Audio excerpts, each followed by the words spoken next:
Bonjour, dans cette capsule vidéo, nous verrons ce que sont les connecteurs logiques avec les inéquations.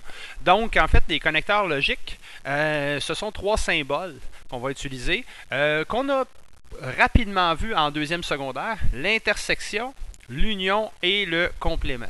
En fait, en deuxième secondaire, quand on a travaillé avec ça, c'était dans un contexte de diagramme de Venn. On avait trois ensembles, l'ensemble A, l'ensemble B, l'ensemble C.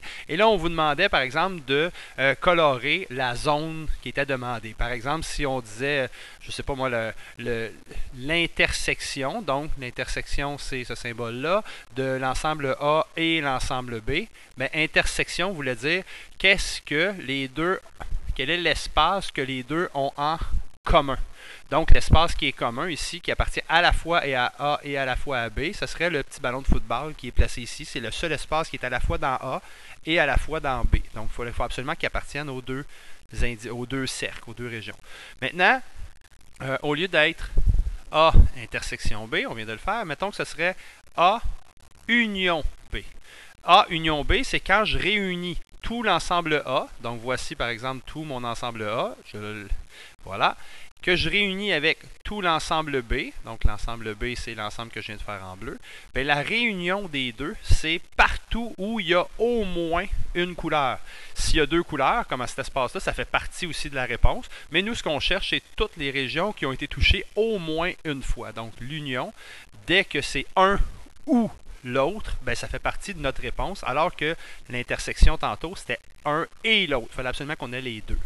Donc maintenant, si je reviens ici, alors que le dernier, peut-être plus facile d'effacer au complet, alors que notre dernier, si j'ai encore mes trois ensembles, A, B et C, par exemple, si là on va avoir A, complément, donc le complément de A, ou des fois on va dire A'. En fait, ça veut simplement dire tout ce qui n'est pas dans A. Donc, comme le cercle A est là, tout ce qui n'est pas dans A, ce serait évidemment cet espace-là qui n'appartient pas à A. Cet espace-là n'appartient pas non plus du tout à A, mais tout l'extérieur aussi n'appartient pas du tout à A. Donc, voici, en fait, le prime ou le complément veut dire tout ce qui n'est pas dans A. C'est un peu comme le contraire de. OK. Ceci étant dit, maintenant, on va voir comment on peut appliquer ça à des droites numériques qui représentent des inéquations. Par exemple, si je prends le premier, on a représenté la droite numérique avoir au moins 5 ans. Bien, au moins 5 ans, c'était 5 ans et plus. Donc, ça ici, c'est notre ensemble A. Alors que notre ensemble B, c'est avoir moins de 14 ans. Donc, le 14 ans n'était pas inclus, j'exagère le cercle vide, et tout ce qui était moins, évidemment, jusqu'à 0. On ne peut pas aller dans le négatif pour de l'âge. Donc, on a notre ensemble A et notre ensemble B, ou notre droite A, notre droite B. Et maintenant, on va utiliser nos connecteurs logiques dans cette situation-là. Si je prends le premier, on cherche qu'est-ce qui est en commun, parce qu'une intersection, c'est qu'est-ce que la droite A en commun avec la droite B. Mais en fait, la droite A et la droite B, le bout que les deux ont en commun, ce serait le bout qui commence à 5, et les deux ont le 5, donc ils l'ont en commun, et qui se termine à 14. Mais celui-là ici n'a pas. Donc la droite B n'a pas le 14. Par contre, elle a le chiffre qui est juste avant. L'autre aussi a ça. Donc, dans le fond, ici, notre... on va effacer parce qu'on en a besoin. Notre réponse, dans ce cas-ci, ce serait à partir de 5, qui est inclus parce que les deux l'ont, on cherche la zone que les deux ont, jusqu'à 14, mais lui n'est pas inclus parce que la droite B n'avait pas le 14, donc ils ne l'ont pas en commun. Par contre, ils l'ont jusqu'au le nombre qui précède juste avant 14. Alors, au niveau de l'intervalle, donc de 5 jusqu'à 14, le 5 est inclus, le 14, lui, il est exclu. On y va avec un deuxième. Le deuxième, union. Donc, A uni avec B, c'est un peu A ou B. Dès que j'en ai un ou l'autre, ça ferait mon affaire. Donc, dans ce cas-ci, A ou B, ben B commence à 0. Donc, automatiquement, si B commence à 0, je suis certain qu'à partir de 0, j'ai ce qu'il faut. Je l'ai, jusqu'à 14. Dans le fond, je suis rendu à 14. Par contre, à partir de 14, on pourrait dire que A prend la relève et s'en va jusqu'à l'infini. Donc, finalement, quand je les mets les deux ensemble, je me retrouve avec, c'est un peu comme si je prenais les deux, mon A et mon B, je les plaçais les deux sur la même droite, bien, automatiquement, ma droite serait colorée de 0 à l'infini, donc de mon 0 inclus jusqu'à mon infini positif, qui toujours exclut l'infini. Le troisième, on a A'. Mais A' ou le complément de A, c'est le contraire de. Donc, je vais partir de ma droite A et je vais faire l'inverse. Ben, mon 5 qui était inclus. Ben, l'inverse, j'aurai un 5 exclu. Au lieu de prendre la droite, ben, je vais prendre la gauche. Donc, voici l'inverse ou le complément de ma droite A. Donc, ça veut dire que ça commencerait à 5 exclu et je me rends jusqu'à 0 parce qu'on est dans un principe d'âge, on ne peut pas aller en bas de ça.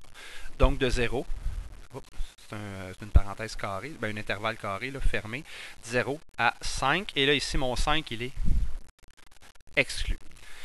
Le petit dernier, en bas, en fait, on a plusieurs étapes, en fait. Parce que là, pour le dernier, on cherche le A'. Donc, A', on l'a ici, c'est ma droite rouge, qu'on va réunir, donc additionner ou ajouter à B'. Donc, pour commencer, il faudrait que j'aille me chercher un B'. J'ai mon A', je vais aller me chercher mon B'. C'est comme ma démarche. En fait, ici, ma démarche, ça se trouve à être une droite numérique.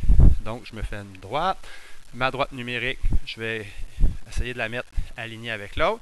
OK, on va aller chercher notre B'. Puisque B, en fait, c'est de 0 à 14. Mon 14, il est exclu. Ben, mon B', il va commencer à 14 plein et il va s'en aller par là-bas. Donc, c'est le contraire ou le complément de B. Donc, ce qui va se passer, mon B', lui, il commencerait à 14 et il s'en va vers l'infini positif. Maintenant qu'on a ça, dans le fond, ce qu'on cherche, nous, on va chercher l'union entre A' et B'.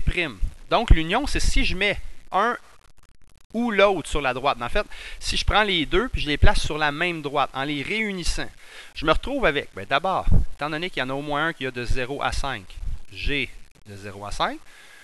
Ensuite, à partir du 5 jusqu'au 14, il n'y a rien entre les deux, ni un ni l'autre là, donc je ne peux pas l'inclure sur ma droite. Par contre, à partir du 14, il y en a un qui l'a jusqu'à l'infini. Donc, voici mon union entre A' et B'. Donc, c'est un ou l'autre qui fait mon affaire. Et comment on va écrire l'intervalle? J'ai deux morceaux à écrire. Donc, je vais essayer d'écrire petit. J'ai de 0 jusqu'à 5 exclu. Union de 14 à l'infini positif. Et l'infini est toujours, ça c'est un positif, comme ça, qui est exclu.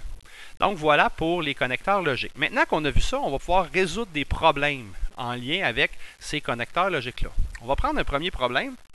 Premier problème, on a un groupe d'élèves qui estiment l'âge de leur enseignant de mathématiques Mario. Et voici les estimations. Donc, on a 4 élèves. Il y en a un qui dit « Ah, moi, je pense que Mario a entre 35 et 45 ans. »« Ah, Mario, pas plus, il a plus de 30 ans. »« Ah, moi, je pense qu'il y a moins de 42. Pas plus que 37. » Donc, on a 4 personnes qui ont fait leur prédiction. Nos 4 personnes ont donné des chiffres, des nombres, donc qui tournent autour des mêmes nombres. Là, ça joue de 30 jusqu'à 45, 30 étant le minimum. Donc, ce que je vais faire, pour chaque élève, je vais devoir faire une droite numérique. La droite numérique, dans ce cas-ci, ça sert à rien de la commencer à 0, parce que le minimum, c'est 30 qui a été utilisé. Donc, ce que je vais faire, mes 4 personnes, je vais leur placer un 30 quelque part au début, mais surtout tous alignés. Mes 30 sont tous alignés. Il faut que je me rende jusqu'à 45. Donc, je pourrais faire des bonds de 5, donc disons 35. Ensuite, 40, à peu près ici. Donc 40 pour tout le monde. Et finalement, 45. Et là, je vais aller colorer les zones. Oups, ça c'est 45 qui va ici. Je vais aller colorer les zones sur les droites numériques qui correspondent à chaque prédiction. Pourquoi je dis colorer? Parce que des âges, évidemment, des âges, si les nombres à virgule sont permis, donc on est dans les réels plus. OK, donc si je prends le premier, on va le faire, disons, en rouge. La première personne nous dit, moi je pense que Mario a entre veut dire exclut les deux extrémités, 35 et 45. Donc la première prédiction dit 35, 45, mais tout ce qui est entre les deux. Donc voici la première prédiction, je la colore. Deuxième prédiction, on dit, moi je pense que Mario a plus de 30 ans. Donc plus de 30 ans, Mario ne pourrait pas avoir 30 ans, mais pour avoir n'importe quel nombre qui est au-dessus de 30 ans. Voici la deuxième prédiction. Troisième prédiction. Moi, je pense que Mario a moins de 42 ans. Moins de 42 ans. On aurait 42 qui serait environ ici. Moins de 42 veut dire, il ne peut pas avoir 42, mais n'importe combien qui est en bas de ça. Voilà. Et dernière prédiction, on a une personne qui dit, moi je pense que Mario n'a pas plus que 37. S'il n'a pas plus que 37, il est en bas. Ou, pour être égal, l'important c'est qu'il ne soit pas plus que Donc, il pourrait être de 37 ans, point plein, ou moins. Bon, on a réussi à représenter tout le monde. Maintenant, l'étape suivante. On sait que, c'est ce qui est écrit ici, tout le monde a raison. S'ils ont tous raison. Quel est l'âge de Mario? En fait, c'est pas donner une âge, c'est donner tous les âges que pourrait avoir Mario. Mais si ont tous raison, Mario ne pourrait pas avoir 31 ans. Parce que, voyez-vous, 31 ans, ça voudrait dire que la personne en rouge ici n'aurait pas prédit ça. Donc, ça veut dire que Mario n'a pas 31 ans. Mario n'a pas 32, n'a pas 33, et ainsi de suite. Mario n'a même pas 35. Parce que 35, la première personne, comme c'est un rond vide, n'a même pas dit ça. Alors, la personne se serait trompée. Donc, Mario pourrait avoir un petit peu plus que 35. Parce que tout le monde a prédit ça. Donc, un petit peu plus que 35. Et tout le monde a dit ensuite 35, 36, 37. Puis comme on a un rond plein ici, tout le monde a dit que Mario pourrait avoir entre 35 et 37 ans. Si on dépasse 37, notre personne en orange n'a pas prédit ça, donc elle n'aurait pas raison. Donc, notre réponse, en fait, qui fait l'affaire de tout le monde, on va l'écrire en intervalle, bien, notre réponse, c'est à partir de 35 exclu, parce que 35, le rouge ne l'a pas dit, jusqu'à 37 inclus. Et ça, c'est des années, c'est l'âge de Mario. Donc, voici la réponse en intervalle. Sur une droite numérique, nos nombres importants, 35, 37. Le 37 est inclus. Et Mario pourrait avoir n'importe quel âge qui se situe là-dedans. C'est une droite numérique, l'unité serait des années. Et en compréhension, ben, comme c'est des âges, ben, nos X pour les âges sont éléments de R+, donc des réels positifs, les âges ne peuvent pas être négatifs, tels que ben, notre ami Mario se situe entre 35 et 37. Évidemment, il est plus petit que 37 ou pourrait être égal. Et il est plus que 35. Donc, voici... il me reste à fermer mon accolade. Et voici l'autre façon d'écrire l'âge que pourrait avoir Mario.